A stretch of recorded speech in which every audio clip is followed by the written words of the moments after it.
প্রিয় দর্শক, আসসালামু আলাইকুম। দর্শক, আপনাদের প্রীতি ও শুভেচ্ছা জানিয়ে শুরু করছি আমাদের আজকের প্রতিবেদন। তো দর্শক, আজকে আমরা এক অসহায় মেয়ের গল্প তুলে ধরব, যার নাম হচ্ছে তামান্না। তামান্নার এখন পর্যন্ত বিয়ে শাদী হয়নি, কারণ তামান্না থাকে তার দাদির কাছে।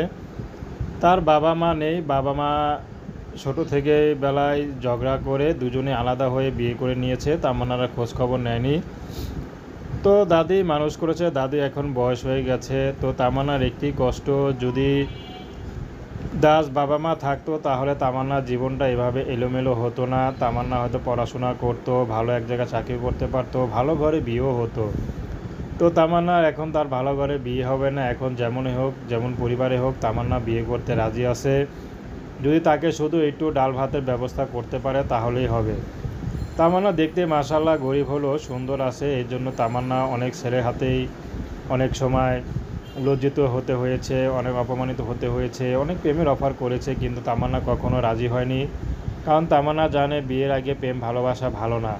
তো তামান্না চাচ্ছে ভালো একটা দায়িত্ববান পুরুষ, যে নাকি তাকে পাশে রাখবে, তাকে ভালোবাসবে। তো তামান্না সেলাইয়ের কাজ করে, বর্তমানে সেলাইয়ের কাজ করে তার দাদি সহ চলে। তো তামান্নার ইচ্ছা আছে সেলাইয়ের কাজ ছেড়ে পার্লারে আরও ভালো কাজ করবে, ভালো কাজ শিখবে, যদি সেই সুযোগটা থাকে। তো প্রেম ভালোবাসা, সাহায্য সহযোগিতা, বিয়ে শাদী করা একান্ত আপনাদের ব্যক্তিগত ব্যাপার। আসুন আমরা ৫ ওয়াক্ত নামাজ পড়ি, সর্বদা দেশের সেবা করি।